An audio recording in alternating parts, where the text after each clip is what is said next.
was raised by a single mother who was abused by men.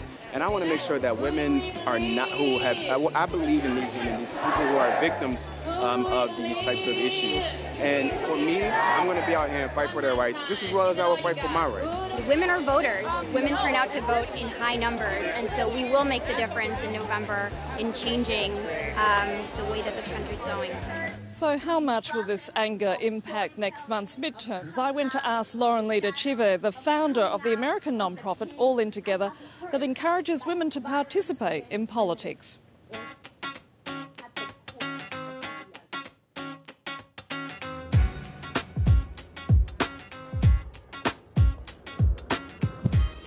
Lauren, let's start off with what's happening here in America. In the last few weeks, we've seen extraordinary anger over that controversial nomination to the Supreme Court of Brett Kavanaugh.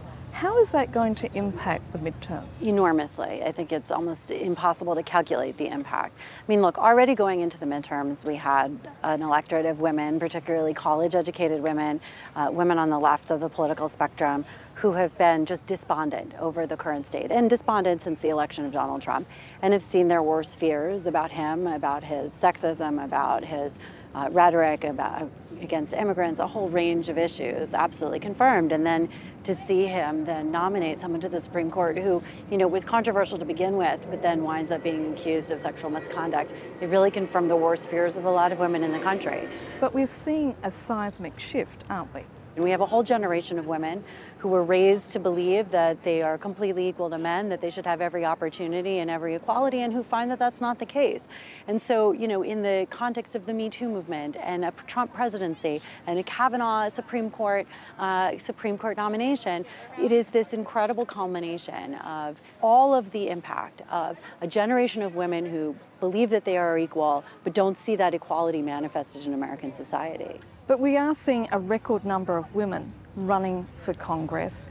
However, most of them are Democrats. That's not the case with the Republicans, is it? Yeah, and it's a real problem for the Republican Party. I mean, they actually historically have done a very good job cultivating women, particularly for local races in the state legislatures and school boards, which are such important feeders to higher office. They've actually done a better job than Democrats.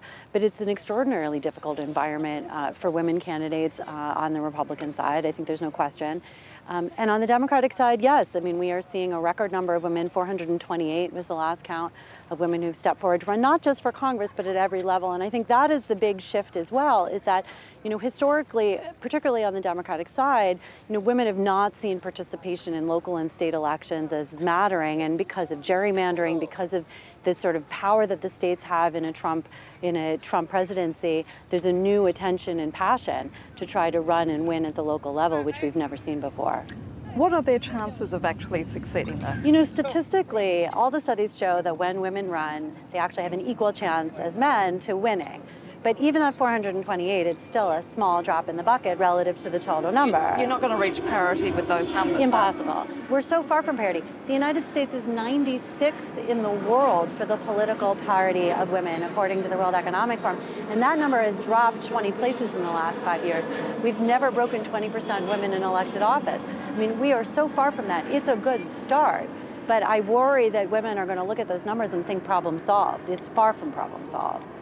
If we'd had a situation where we had more women in politics or entering politics, say, 10, 15 years ago, what would American politics look like today? Well, look, there are a huge range of issues that are not reflected, that don't reflect the views of the vast majority of American women. I mean, we're still the only country in the world that doesn't have paid leave. When you look around the world at the countries that are most gender equal, whether that's Iceland or the Nordic countries or any number of other places that are far ahead of the United States in terms of gender equity, what you see is political participation. It's not an accident that women achieve gender equity in those countries, and I think American women have largely lost sight of that. We've been so focused on getting educated and getting our, climbing the corporate ladder and supporting our families that we've lost this thread that political power is actually tied to our ability to have power in all of the spheres that matter. And that's what I think is finally coming back. Women are finally waking up to the connection, in fact, between their personal liberty, their ability to live up to their full potential as humans, and the extent to which we have power at all of the tables where we should be. In the past, women in politics have very much emulated men. Has that changed? I think women of my generation have totally rejected that. We are unwilling to sacrifice our authenticity. And in fact, I think women, when they look at women in positions of leadership, they want to see someone who's authentic, who's comfortable with being a woman, who's comfortable with their role as a woman, but who's also comfortable in their power and recognizes that those two things are not mutually exclusive.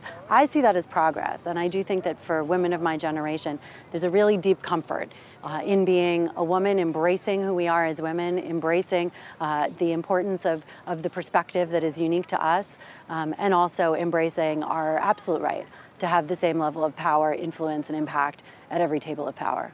Standing here now, where would you like to see America 50 years on? You know, the great ideals of this nation, established by the founders that we honor here in Washington, was this fundamental core principle of democracy. That it is a government of the people and by the people, that it in fact represents who we are as a nation.